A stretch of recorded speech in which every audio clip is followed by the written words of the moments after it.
Hello student, मैं कोमल सिंह आप सबका अपने YouTube channel political science net crackers and winners में बहुत बहुत स्वागत करती हूँ। आशा करती हूँ आप सब बहुत अच्छे होंगे। स्टूडेंट, प्रीवियस लेक्चर में हमने मैरी वॉस्टनक्राफ्ट के जीवन काल के विषय में बात की उनकी रचनाओं के विषय में, उनके परिवेश के विषय में कि किस तरीके का उनका पारिवारिक परिवेश था जिसके चलते उनके जीवन काल पर किस प्रकार का असर पड़ा और किस प्रकार के समाज से वो एक तरीके से प्रताड़ित हुई और किस तरीके का समाज उन्होंने देखा और किस तरीके के समाज के परिवेश का उन पर असर पड़ा जिसके चलते उनकी रचनाओं में हम ये पाते हैं कि महिलाओं पर होने वाले अत्याचारों को उन्होंने अपनी रचनाओं के माध्यम से समाज को दिखाया और ये महिलाओं को एक तरीके से जागृत किया, अपने अधिकारों के लिए लड़ने के लिए शिक्षा की ओर अग्रसर किया ताकि महिला शिक्षा पर बल मिले, ताकि महिलाएं शिक्षित हों और शिक्षित होने के बाद वो अपने अधिकारों के लिए लड़ सके। पितृसत्तात्मक समाज में एक महिला तब तक अपना एक रूप रेखा नहीं प्रस्तुत कर सकती जब तक वो एक शिक्षित वर्ग में ना आए, यानी कि एक शिक्षा उसके पास ना हो तो वो अपने अधिकारों के लिए लड़ नहीं सकती। यही सोचते हुए और यही विचार के चलते महिलाओं के हित के लिए मैरी वॉस्टनक्राफ्ट ने ऐसी रचनाओं का निर्माण किया जिसमें उन्होंने महिलाओं को अंग्रेज ब्रिटिश शासन में जो मध्यम वर्ग की महिलाएं थी उनके लिए उन्होंने इस तरीके की रचनाएं लिखी, बल्कि और बेटियों के लिए, महिलाओं के लिए, स्त्रियों के लिए, पत्नियों के लिए, हर प्रकार की स्त्रियों के लिए उन्होंने ये रचनाएं लिखी कि सामाजिक उत्पीड़न के साथ साथ पितृसत्तात्मक जो उत्पीड़न वो झेल रही हैं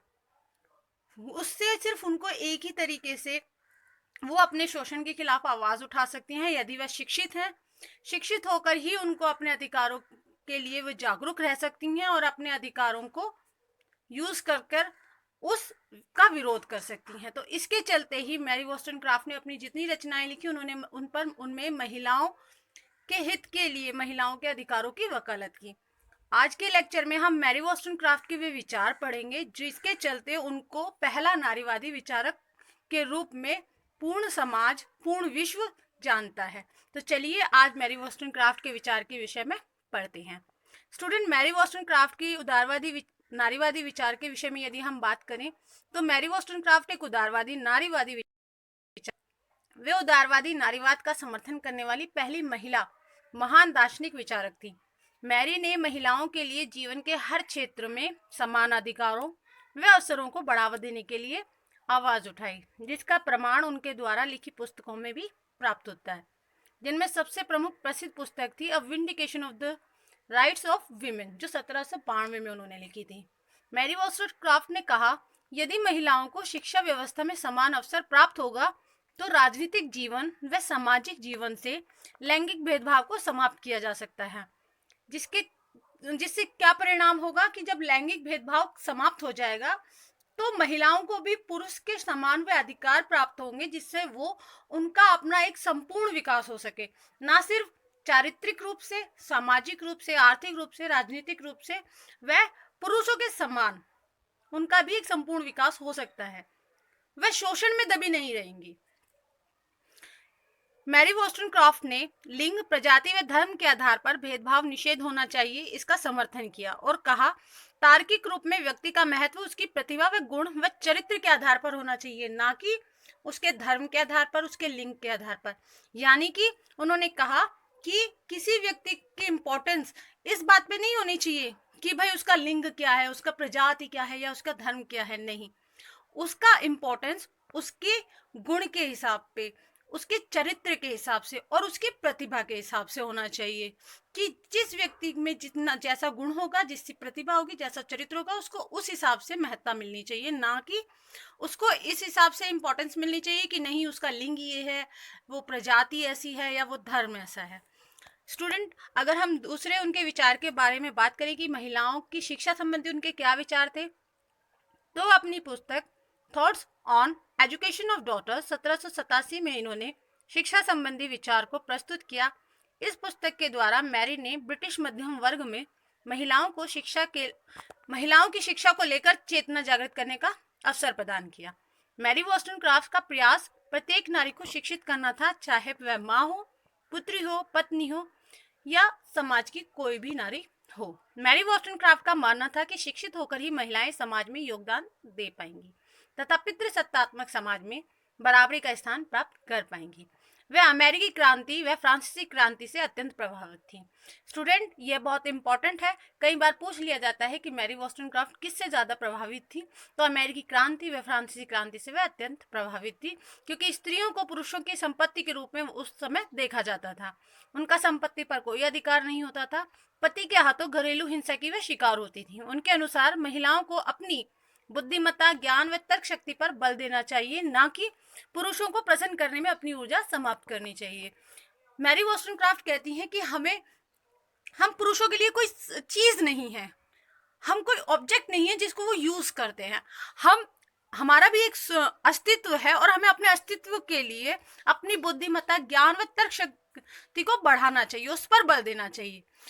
इसलिए वो इस बात का समर्थन करती हैं कि स्त्रियों को शिक्षा देनी चाहिए ताकि वह भी अपने अधिकारों के प्रति जागरूक हो और अपना संपूर्ण विकास कर पाए। इसके साथ साथ अगर हम बात करें कि रूसो की आलोचनात्मक व्याख्या उन्होंने क्या की, क्योंकि रूसो ने क्या कहा था स्टूडेंट, रूसो के द्वारा शिक्षा की रचना जब उन्होंने लिखी तो उन्होंने एमिल की, जो मैरी ने कड़ी आलोचना की, रूसो द्वारा जो शिक्षा की रचना एमिल रूसो ने लिखी थी उसकी मैरी ने बहुत कड़ी आलोचना की, जिसमें रूसो ने महिलाओं को केवल घरेलू कार्यों के लिए उपयोगी कहा। रूसो ने अपनी शिक्षा की जो रचना लिखी एमिल, जो उनकी पुस्तक थी, जो रचना थी उनकी, रूसो द्वारा जो शिक्षा की रचना एमिल जो लिखी थी उन्होंने, मैरी ने उसकी कड़ी आलोचना करते हुए कहा कि अपनी पुस्तक a vindication of the rights of women में उन्होंने कहा कि महिलाओं को शिक्षित होना चाहिए, महिलाएं किसी के लिए घरेलू कार्यों के लिए उपयोगी ही नहीं है, महिलाओं को शिक्षित भी होना चाहिए। क्योंकि रूसो क्या करते थे, रूसो कहते थे कि महिलाएं सिर्फ घरेलू कार्य तक सीमित रहनी चाहिए, और वो क्या मानते थे कि महिलाएं जो हैं वो पुरुषों की संपत्ति है, उनको सिर्फ घरेलू कार्यों तक सीमित रहना चाहिए, उनको शिक्षा की ओर अग्रसर होने की कोई जरूरत नहीं है।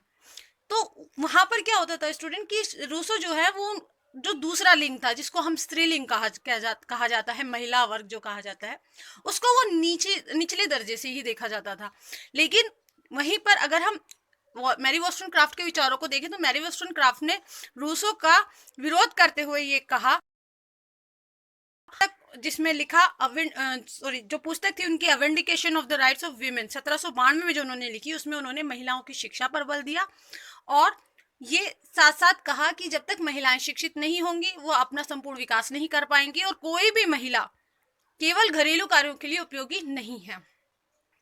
तो स्टूडेंट, इस लेक्चर में हमने पढ़ा कि महिलाओं को लेकर जो मैरी वॉस्टनक्रॉफ्ट थी उनके क्या विचार थे, उदारवादी नारीवादी रूप में उनके क्या विचार थे, और रूसो की एमिल जो पुस्तक थी जिसमें उन्होंने महिलाओं को एक घरेलू कार्यों तक सीमित करने के लिए लिखा था, जिसमें उन्होंने महिलाओं का विरोध करते हुए महिलाओं के लिए सिर्फ ये लिखा कि वे घरेलू कार्यों तक सीमित हैं और उनकी कोई ज़रूरत नहीं है, किसी भी प्रकार की उनको किसी तरीके से ज़रूरत नहीं है शिक्षित करने की। वहीं इसका विरोध करते हुए a vindication of the rights of women